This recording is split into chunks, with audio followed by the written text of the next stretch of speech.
ബഹുമാനപ്പെട്ട തിരുവഞ്ചൂർ സർ, വേദിയിലിരിക്കുന്ന മറ്റ് നേതാക്കളെ, അതുപോലെ ഇവിടെ കൂടിയിരിക്കുന്ന എൻ്റെ സുഹൃത്തുക്കൾ, ഒരു 1970-68 കാലത്തൊക്കെ ഞാൻ ഈ തിരുവഞ്ചൂർ സാറിനെ എനിക്കറിയാം. അദ്ദേഹം എന്നെ അറിയാൻ പറ്റില്ല, അതിപ്പോഴും കാണില്ല. പക്ഷേ എങ്കിലും അന്ന് ഞാൻ വിദ്യാർത്ഥിയായിരിക്കുമ്പോഴേ അദ്ദേഹം ഇവിടെ ജില്ലാ സെക്രട്ടറിയായിട്ട് KSUവിൻ്റെ ഒക്കെ അന്ന് മുതലേ കേട്ടു വന്ന ഒരു പേര്. അത് കഴിഞ്ഞ് കോളേജിലൊക്കെ വന്നു. അന്നും KSUവിൽ പ്രവർത്തിച്ചു വന്നയാണ്.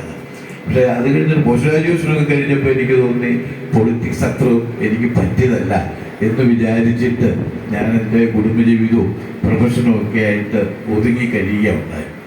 അതിനുശേഷം പല കാര്യത്തിലൊക്കെ വരണമെന്ന് തോന്നിയെങ്കിലും ഞാൻ പിന്നെ ഒരിക്കൽ പോലും ഒരു പാർട്ടി മീറ്റിങ്ങിന് വന്ന് ഇങ്ങനെ ഇരുന്നിട്ടില്ല.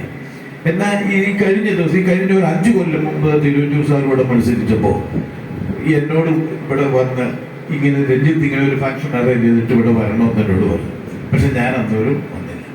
പക്ഷെ ഇപ്പം ഞാൻ വന്നു. അത് ഇപ്പോൾ ഈ ഒരു പ്രത്യേക സാഹചര്യം കണക്കിലെടുത്തിട്ട് വന്നതാണ്.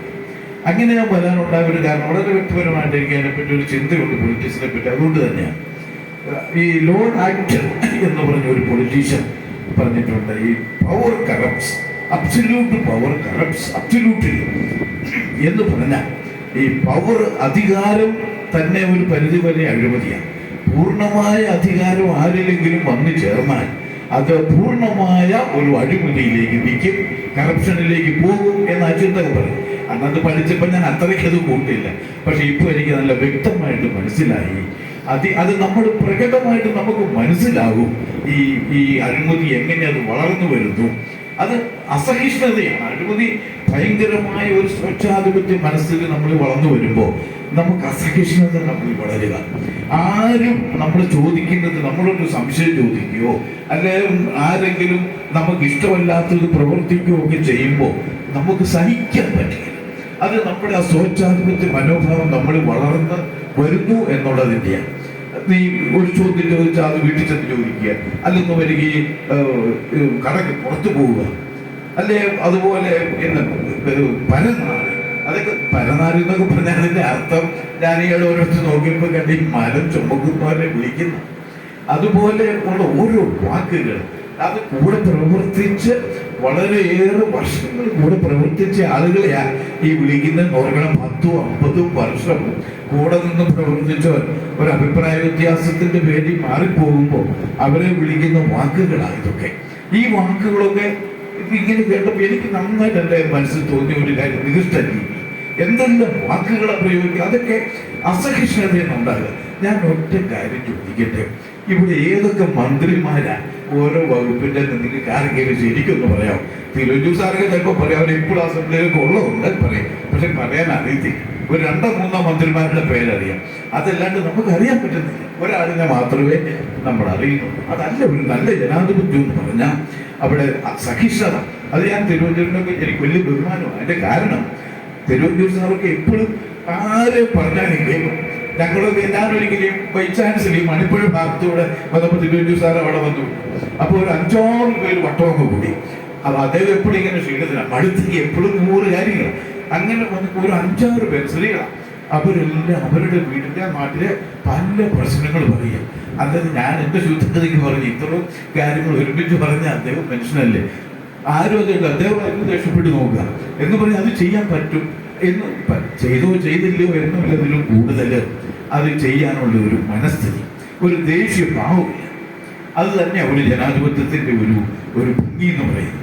അതുപോലെ തന്നെ ഞാനും ഓർക്കും, ഇപ്പോൾ എന്തുമാത്രം മലീമസമായിരിക്കും നമ്മുടെ പൊളിറ്റിക്സ്. ഈ പൊളിറ്റിക്സ് മലീമസം ഒരൊറ്റ കാര്യം കൂടെ പറഞ്ഞ് ഞാൻ അവസാനിപ്പിക്കുക.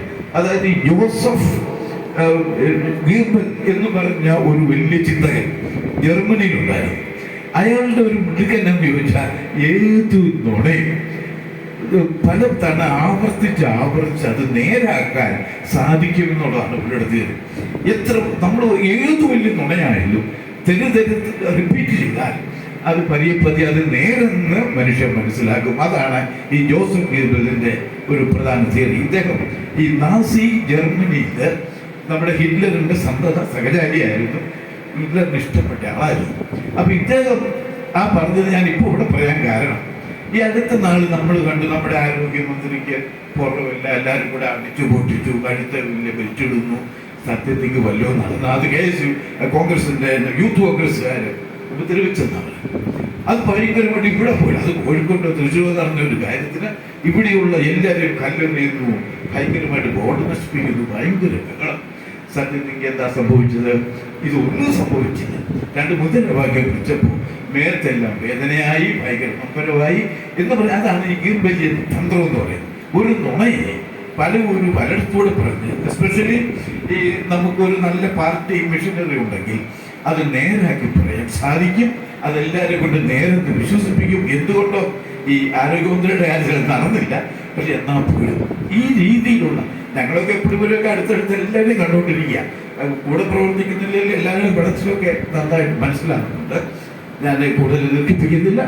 ഈ അവസരത്തിൽ ഞാൻ വളരെ ആത്മാർത്ഥമായിട്ട് പറയുക, തിരുവഞ്ചൂർ സാറ് ജയിച്ചു വരണം, UDF ജയിച്ചു വരണം. അത് ഈ രാജ്യത്തിൻ്റെ ഏറ്റവും വലിയ ഒരു അത്യാവശ്യമാണ് എന്ന് മാത്രം പറഞ്ഞുകൊണ്ട് എല്ലാ പിന്തുണയും എന്നെ പോലെയുള്ളവരുടെ പറഞ്ഞുകൊണ്ട് ഞാൻ എൻ്റെ വാക്കുകൾ ഉപസംഹരിക്കുന്നു. നമസ്കാരം.